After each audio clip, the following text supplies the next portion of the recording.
Republicans in Congress are about to force through a vote tonight, Sunday night, that will devastate millions of American families, rip hospitals out of rural communities, and potentially leave hundreds of thousands of senior citizens without a way to pay for nursing home care, leaving many of them homeless as a result. And if it sounds odd to you that they're doing this tonight, Sunday night, rather than wait to hold a vote tomorrow morning, that's because it is odd, but it's also intentional. They're doing it this way, holding votes on a weekend night long after many Americans have turned off the news and put their kids to bed, because they know just how genuinely evil what they're doing is. And more than that, they know who this vote is going to hurt most. And it isn't immigrants. It isn't liberal cat ladies or spooky trans folks or latte drinking soy boys. It's rural Americans, particularly those in red states. In other words, it's Republicans' own voters. Most of the headlines about this vote have focused on the big picture,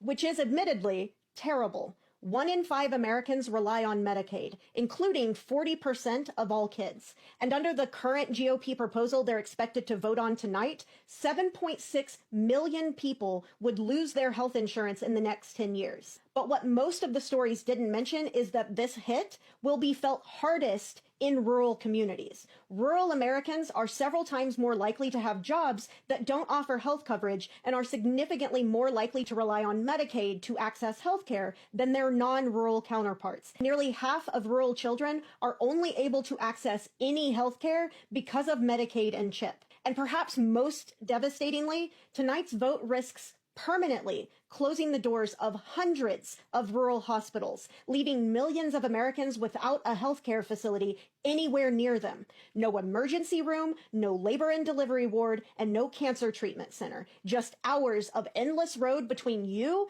and life-saving care. In my home state of Oklahoma, 1 in 3 rural hospitals are at immediate risk of closure. 1 in 3. Even the rural hospitals that manage to stay open will face massive financial cuts because of tonight's vote. And hundreds of them will be forced to close entire units and stop offering certain types of care entirely, making an already dire healthcare crisis in rural America even worse. In the last decade or so, a quarter of rural hospitals have already stopped providing obstetric care, forcing pregnant women to drive hours to seek care and deliver their babies, putting the lives of both the women and their children in danger as a result. And tomorrow morning, Republican leaders will claim that they didn't make cuts to health care. They just went after fraud, waste, and abuse. They will throw around terms like work requirements and hope that that convinces their voters that nothing they've done targets them. They will be lying when they do that. We already know what happens when you tie Medicaid to cruel work requirements. Georgia tried it. They launched a program called Pathways to Coverage that only gave Medicaid to people who could jump through ridiculous bureaucratic hoops to prove that they were working or in school. It was such a disaster that only 6,500 people enrolled, 75% fewer than the state projected, and over $86 million was wasted, most of it going to consultants and administrative overhead.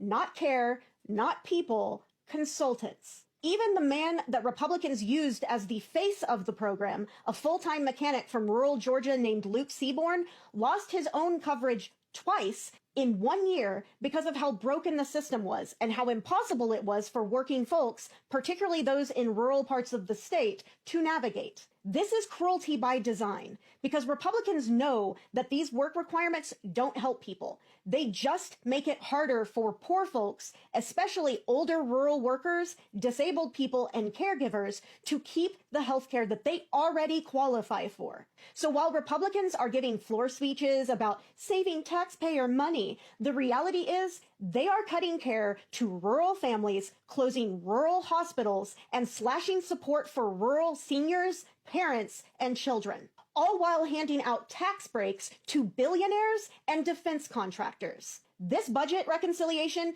isn't just bad policy. It is a targeted assault on the working poor, especially the working poor in the rural South and Midwest. If Republicans get their way tonight, the only thing left in some small towns will be a shuttered hospital and a Dollar General. So if you're watching this and you care about your community, whether you're in rural Kentucky, upstate New York, or western Oklahoma, now is the time to speak up. Their offices may be closed right now, but you can still leave a voicemail.